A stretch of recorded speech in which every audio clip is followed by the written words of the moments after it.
The FBI involved in a search for two self-professed religious leaders, one arrested right here in the Triangle. America, we just uncovered one of the most disturbing religious fraud cases in recent history. Two so-called religious leaders, David Taylor, who calls himself an apostle, and Michelle Brannon, who has been arrested for running a $50 million forced labor operation disguised as a ministry. They allegedly enslaved followers in a call center across 4 states, forcing them to work without pay, use the donations to fund luxury lifestyles while threatening victims with divine punishment if they disobey. But here's the most disturbing part. Taylor allegedly required his personal servants, called armored barriers, to transport women to him and ensure they took emergency contraceptives afterwards.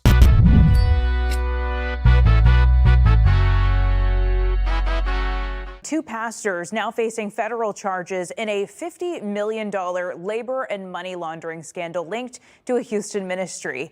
An active investigation is happening at the Joshua Media Ministries International. What is up, guys? Tyson DeLaCruz here. Thank you so much for rocking with me. This story exposes exactly how predators use religion to exploit vulnerable people while living like kings off their victims' suffering. Let me break down this operation because it's absolutely sickening. David Taylor, who's 53 years old, and Michelle Brannon, who's 56 years old, ran the Kingdom of God Global Church, formerly known as Joshua Media Ministries International. Taylor called himself an apostle and claimed to be Jesus's best friend, saying he had multiple face-to-face encounters with God. Their church, known as the Kingdom of God Global Church and formerly the Joshua Media Ministries International, with Taylor referring to himself as an apostle and also Jesus's best friend. But instead of serving God, these two were running a sophisticated criminal enterprise. They operated call centers in Michigan, Florida, Texas, and Missouri, where they forced workers to work long hours, solicit donations without pay. The victims lived in ministry housing or slept at the call centers, with their movements strictly monitored and controlled. Federal investigators say David Taylor, who refers to himself as apostle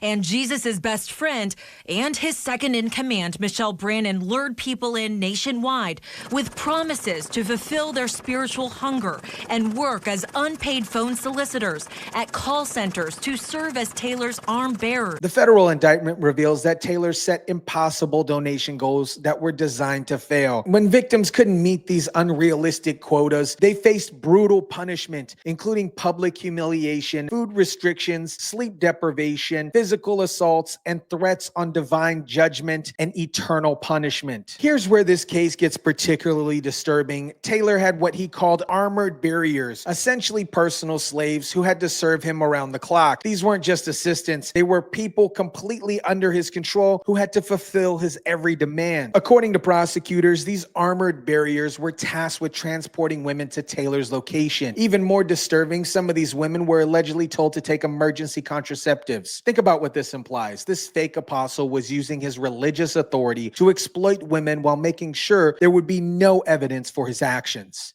Meanwhile, he's accused of forcing people to work in call centers in Michigan, Florida, Texas, and Missouri. And the indictment says he set unattainable goals, punishing those folks by public humiliation, food and shelter restrictions, physical assaults, and more. This is textbook cult behavior, using religious authority to control every aspect of people's lives, including their bodies. Taylor wasn't just stealing money, he was stealing people's dignity, freedom, and basic human rights. While victims were being starved, beaten, and psychologically tortured, Taylor and Brannon were living like royalty. Since 2014, they allegedly collected approximately $50 million in donations that were supposed to go towards religious work and helping people.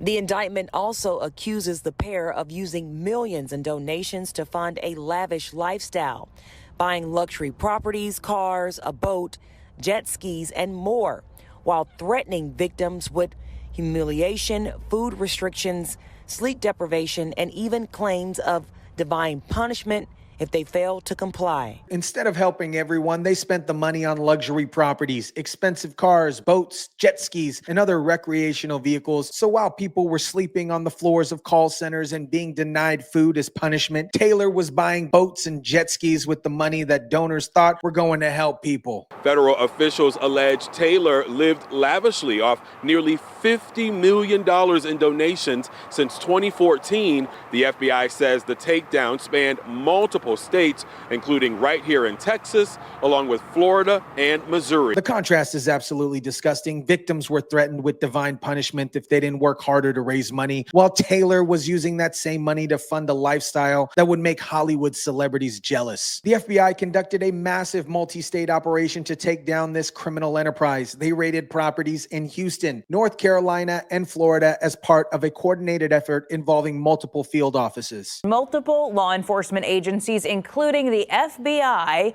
are at Joshua Media Ministries International off the North Freeway.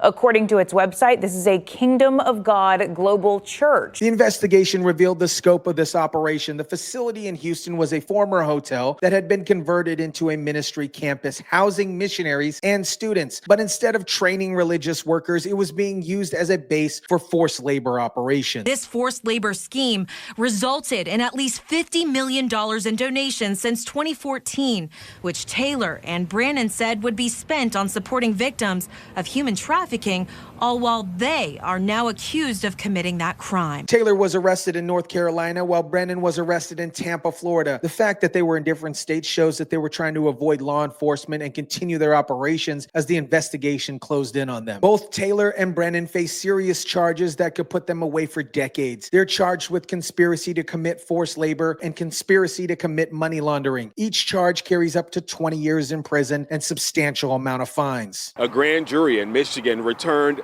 a 10-count indictment charging them with conspiracy, forced labor, and money laundering. The money laundering charges are particularly significant because it shows that they weren't just about exploiting workers. It was about hiding proceeds of their criminal enterprise. They were taking donations meant for religious purposes and using sophisticated financial schemes to fund their own personal lifestyle. All of this is part of what the FBI is calling a nationwide takedown of their forced labor organization.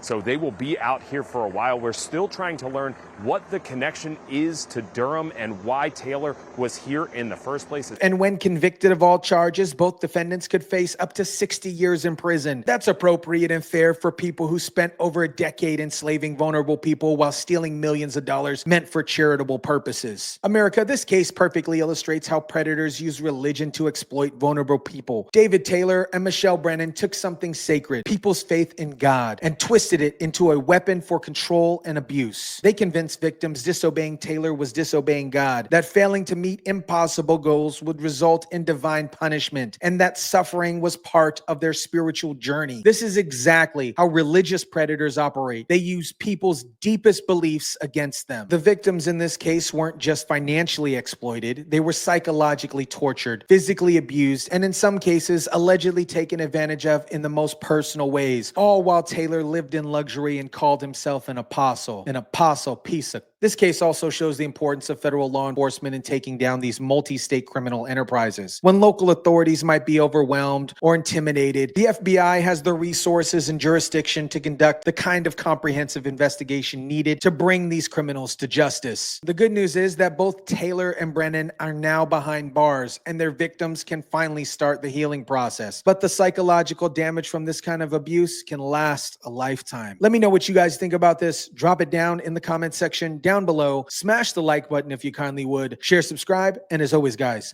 I'll catch you on the next one.